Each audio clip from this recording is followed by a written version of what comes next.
Hello friends, welcome to EC Embryology Cross Anatomy channel. Today we are going to see about the ectodermal cleft.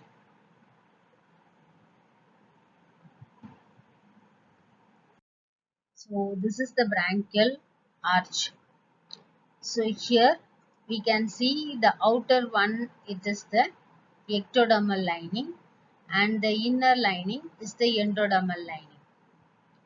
So this is the thing we should know before entering into the ectodermal cleft. So this outer lining is there, no? So the skin over the first arch. So the ectodermal lining over the first arch that covers the mandibular process and the maxillary process. So that it forms the skin over the upper jaw and the lower jaw. So subsequently the skin over the upper and lower jaw forms the skin around this oral fissure also. So this is the thing happens in the skin over the first arch. Next, coming to the ectodermal cleft. So totally we are having 4 ectodermal cleft. So this is the first one, second, third and 4 ectodermal cleft are present. So what is this cleft? Where it is located? So we are having branchial arch is there, no? Between the each arch the space we can see. So between the first and the second arch, a depression can be seen. So this depression is called the ectodermal cleft. So like that you are having 4 ectodermal cleft. So on this 4 ectodermal cleft, only the first ectodermal cleft, that is the dorsal part of the first ectodermal cleft only persists, remaining second, third, fourth ectodermal cleft and the ventral part of the ectodermal cleft also obliterated.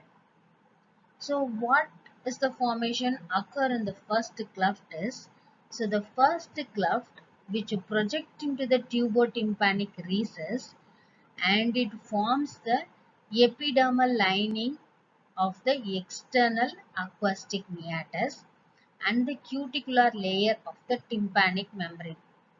So this is formed in the first ectodermal cleft.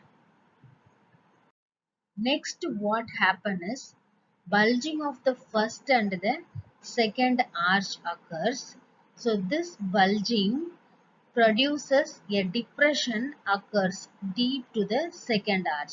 So this is the depression. Here we can see the depressed area, that is the space we can see deep to the second arch.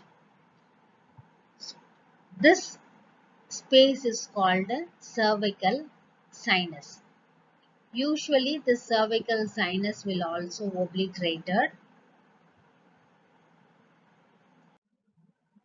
The bulging of the second arch is going to form the cervical sinus. So this is the cervical sinus, and then the bulging of this, the prominent bulging from the second arch forms the subcutaneous muscle which is called a platysma. So this also derived from the second arch. Before the regression of this ectodermal cleft, the epibranchial placodes are formed. So this epibranchial placodes, which is seen in the first, second and fourth ectodermal cleft. So this is nothing but the proliferation of the ectodermal cells. This epibranchial placodes which burrow into a vesicle like and it forms the placode vesicle. So this placode vesicle, it is lies it lies close to the surface ectoderm and it is detached from the ectoderm, and this finally forms the ganglia of the facial nerve, glossopharyngeal, and vagus nerve. So usually this cervical sinus will get obliterated. This is the thing usually will happen. If there is a persistence of the cervical sinus occurs, we can see a painless swelling or a cyst-like structure seen deep to the anterior border of the sternocleidomastoid muscle. So this is the sternocleidomastoid muscle and this is the anterior border of the sternocleidomastoid.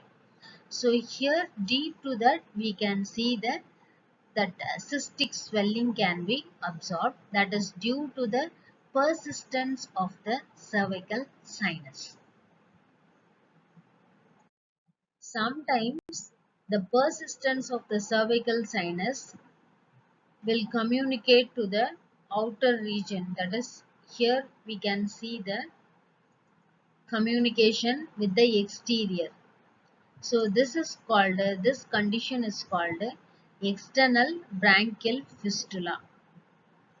And in some conditions the cyst like, that is the cervical sinus which project inwards and communicated to the pharynx via this tonsillar fossa. So this condition is called internal branchial fistula. So this is about the ectodermal cleft which is present in our body. This is the formation of the ectodermal cleft we have seen. Thank you for watching this video. If you like this video, please subscribe and share. Thank you.